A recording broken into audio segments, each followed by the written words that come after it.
दोस्तों नमस्कार। आप देख रहे हैं रॉकेट पोस्ट भारत। मैं हूं शिवम गौर। इस समय ईरान और अमेरिका का युद्ध बेहद ही दिलचस्प मोड़ पर है। दरअसल अमेरिका जैसे पावरफुल और बड़े देश के लिए माना जा रहा था कि ईरान को निपटाना इसके लिए बाएं हाथ का खेल है, लेकिन यहाँ कहानी थोड़ी सी उल्टी दिखाई दे रही है। अमेरिका की नाक में इस समय दम हो रखा है। ईरान ने चारों तरफ से अमेरिका को इस तरह परेशान किया हुआ है कि अब वो ना निगलने का रह गया है ना उगलने का। ईरान की एक एक मिसाइल गिराने के लिए उसे 10 गुना खर्चा करना पड़ रहा है। खैर ये तो अमेरिका ईरान की युद्ध की बात है, लेकिन आज की जो खबर है वो अपने आप में बेहद दिलचस्प है। दिलचस्प क्या, दुनिया के लिए एक अलार्म है, घंटी है। दरअसल एक नाम ऐसा है जिससे आप सब शायद वाकिफ होंगे अच्छी तरह से। नॉर्थ कोरिया का तानाशाह किम जोंग उन।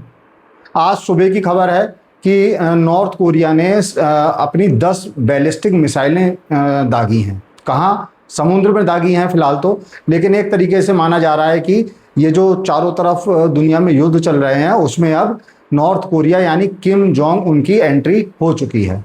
अब ये दुनिया के लिए चेतावनी क्यों है और दुनिया से ज़्यादा ये अमेरिका के लिए चेतावनी क्यों है, इस पर थोड़ी चर्चा करते हैं। दरअसल किम जोंग उन जो है वो नॉर्थ कोरिया का इकलौता लीडर या सुप्रीम लीडर हम उसे कह सकते हैं। वो वहाँ का तानाशाह है जो पूरा देश सिर्फ अपने हिसाब से चलाता है। अपने हिसाब से मतलब अगर वहाँ पे कुछ इस तरीके के रूल्स हैं कि अगर वहाँ की सरकार के खिलाफ किसी ने आवाज़ उठाई, सीधे मौत के घाट उतार दो। अगर किसी ने किम जोंग उन की तरह बाल हेयर कट भी रख लिया, सीधे मौत के घाट उतार दो। अगर उसके परिवार में कोई मौत हो गई और उसकी जब शोक यात्रा निकलती है, जो शोक सभा होती है, उसमें अगर कोई भी व्यक्ति नहीं रोया, मतलब उसके घर की किसी की डेथ हो जाए तो उसमें भी रोना जरूरी है, अगर नहीं रोया तो मौत के घाट उतार दो।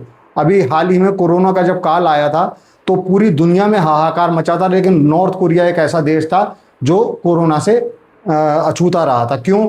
जैसे ही 5-6 केस उसमें कोरोना के निकले, उन्होंने 5-6 को लाइन से खड़ा करके गोली मार दी, बोले हटाओ खेल खत्म। बाकी दुनिया से कटा रहता है, अपने आप में चलता है, ना बाहर की सोशल मीडिया चलती है, ना बाहर की मीडिया चलती है, कुछ नहीं चलती। पूरा देश वो ऐसे चलाता है जैसे कोई हाथ में लेके वीडियो गेम खेल रहा हो। इसका मतलब ये है कि उस देश के डिसीजन लेने की पावर सिर्फ एक आदमी के पास है, वो है किम जोंग उन। मतलब अगर वो नशे में कोई फैसला ले ले, न्यूक्लियर का बटन दबा दे, तो उससे उसके देश में पूछने वाला कोई भी नहीं है। और ये बात तब और ज़्यादा खतरनाक हो जाती है जब उस देश के पास न्यूक्लियर बॉम्ब, न्यूक्लियर पावर है। अब होता क्या है, अमेरिका को इससे सबसे बड़ी टेंशन क्यों है? क्योंकि नॉर्थ कोरिया अमेरिका को अपना सबसे कट्टर दुश्मन मानता है। वजह क्या है? 1952-53 में कोरियन वॉर हुआ था, जिसमें अमेरिका ने साउथ कोरिया का साथ दिया था और नॉर्थ कोरिया का साथ दिया था उस समय के सोवियत यूनियन ने और चीन ने। उन्हीं दोनों की वजह से उसके पास न्यूक्लियर पावर भी है। तो तभी से अमेरिका को नॉर्थ कोरिया अपना दुश्मन मानता है। अब इसमें अमेरिका इतना पावरफुल होने के बाद भी घबराता क्यों है नॉर्थ कोरिया से?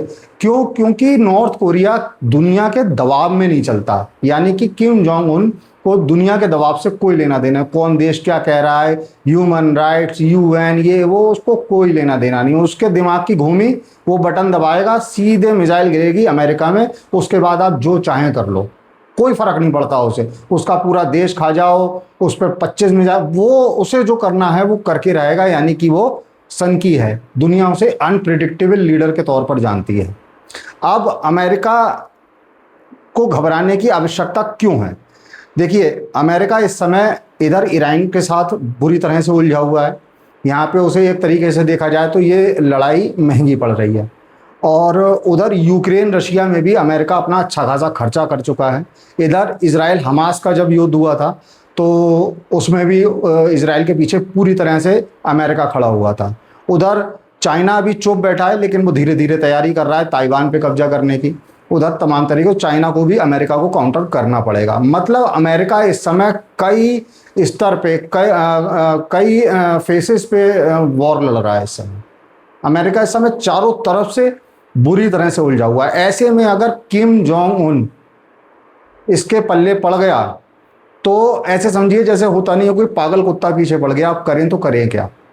अमेरिका को ना निगलने का रहेगा ना उगलने का रहेगा, और बाकी जो अमेरिका के दुश्मन हैं वो उस पर बुरी तरह से टूट पड़ेंगे। इधर से चाइना जो अमेरिका की वजह से अपने रोके हुआ था, जो भी उसके एजेंडे थे वो उनको पूरा करेगा। उधर रशिया यूक्रेन पे कर लेगा, इधर ईरान अपने आप में 10 गुना खतरनाक हो जाएगा, ईरान और ज़्यादा अमेरिका पे सवार हो जाएगा। वजह क्या है? नॉर्थ कोरिया पे है न्यूक्लियर पावर, और जिसके हाथ में ये न्यूक्लियर पावर है वो उस बटन को दबाने से पहले 1 मिनट नहीं सोचेगा। मतलब उसके जो संगीपने का लेवल है वो ये भी नहीं करेगा कि वो बेसिक पहले लड़ाई करे टैंक तोपों से, छोटी मिसाइलों से, नहीं। वो सीधे, उसे पता है अमेरिका से वैसे लड़ना शायद नामुमकिन है, वो सीधे न्यूक्लियर पे बटन पे अपनी उंगली रख देगा। इसके बाद अमेरिका क्या कर सकता है? अमेरिका को घुटनों पे आना पड़ जाएगा। इसलिए अमेरिका हमेशा से, अभी हाल ही में 2018-19 में डोनाल्ड ट्रंप और किम जोंग उन के बीच अच्छी खासी गर्मा गर्मी हुई थी। उसने कहा था अपने न्यूक्लियर प्रोग्राम को ख़त्म करो, उसने कहा नहीं करेंगे, जो कर मिले कर लो। सीधी सीधी धमकी देता है किम जोंग उन, वो किसी से नहीं डरता। आज सुबह उसने 10 बैलिस्टिक मिसाइलें छोड़ के दुनिया में ये ऐलान कर दिया है कि मैं भी हूँ अभी। और ये तय मानिए आप कि अगर किम जोंग उन इस युद्ध की जो स्थिति चल रही है, अगर यहाँ पे युद्ध में उतरता है और उसे रोकने के लिए उसका सीधा सीधा निशाना होगा साउथ कोरिया और जापान और साउथ कोरिया की एक तरीके से जो सुरक्षा की जिम्मेदारी है वो अमेरिका की है। अगर नॉर्थ कोरिया, और हो सकता है कि नॉर्थ कोरिया ने, किम जोंग उन ने देखा हो कि अमेरिका इस समय और युद्ध में बिजी है और जगह वॉर लड़ रहा है, वैसे ही फंसा हुआ है, तो मौका अच्छा है इस समय साउथ कोरिया पे कब्जा कर लिया जाए। हो सकता है इसलिए उसने ये मिसाइल परीक्षण या अपना शक्ति प्रदर्शन किया हो। लेकिन जो भी है, अगर नॉर्थ कोरिया ऐसा कुछ करता है, अपना कदम आगे बढ़ाता है, तो अमेरिका को बीच में कूदना पड़ेगा। और अमेरिका बीच में कूदा, नॉर्थ कोरिया से इस समय उलझा, तो ईरान 100% ये वॉर लगभग जीत जाएगा। उधर रशिया यूक्रेन पे लगभग कब्जा कर लेगा, इधर इजराइल के अकेले पड़ने की नौबत आ जाएगी। सबसे मेन चीज़, अभी तक अमेरिका और इजराइल जिन भी देशों से लड़ रहे थे उनके किसी के पास न्यूक्लियर नहीं था। मतलब ना ईरान के पास, ना हमास के पास, ना मिडिल ईस्ट में किसी पे नहीं है। उधर रशिया पे है, लेकिन रशिया सोच समझ के काम करने वाला देश है। वो ऐसे ही यूं ही न्यूक्लियर नहीं छोड़ देगा, वो काफ़ी लंबी लड़ाई लड़ सकता है, वो अपने आप में काफ़ी पावरफुल है, वो सीधा सीधा दुश्मन है अमेरिका का, वो चाइना के लेवल की चीज़ है। लेकिन अगर नॉर्थ कोरिया जैसे छोटे देश से अमेरिका इस समय उलझा तो अमेरिका को घुटनों पे आना पड़ेगा, आना बल्कि तय है। ये आज जो सुबह परीक्षण का हो या शक्ति प्रदर्शन का हो, किम जोंग उन ने जो 10 बैलिस्टिक मिसाइलें, दोस्तों पता है क्या होती हैं? इसमें न्यूक्लियर वॉरहेड रखे, ये होती ही न्यूक्लियर मारने के लिए हैं। अगर किसी को न्यूक्लियर मिसाइल मारनी है तो इन्हीं बैलिस्टिक मिसाइल्स में जाती है। ये इतनी स्पीड से सफ़र करती हैं कि इन्हें रडार पकड़ नहीं पाता है, जल्दी आसानी से नहीं पकड़ सकता। तो कुल मिला के आज का सुबह का जो 10 मिसाइलों का जो 10 मिसाइलें दागी उत्तर कोरिया ने, किम जोंग उन ने, इससे अमेरिका के कान जरूर खड़े हो गए हैं। अमेरिका के माथे पे ठंडा पसीना आ रहा है इस समय। अमेरिका क्या करेगा क्या नहीं करेगा, कह सकते हैं एक तरीके से कि अमेरिका को शायद दबाने के लिए रशिया ने, चाइना ने इसको अनलीश भी किया हो, मतलब एक तरीके से उंगली भी की हो कि यार तुम चुप बैठे हो, अमेरिका पूरी दुनिया में गदर काट रहा है, कुछ करो। तो वो ऐसे ही है, उसने अच्छा अमेरिका गदर काट रहा है तो उसने भी हल्के से पर कि मैं भी हूँ, थोड़ा आराम से।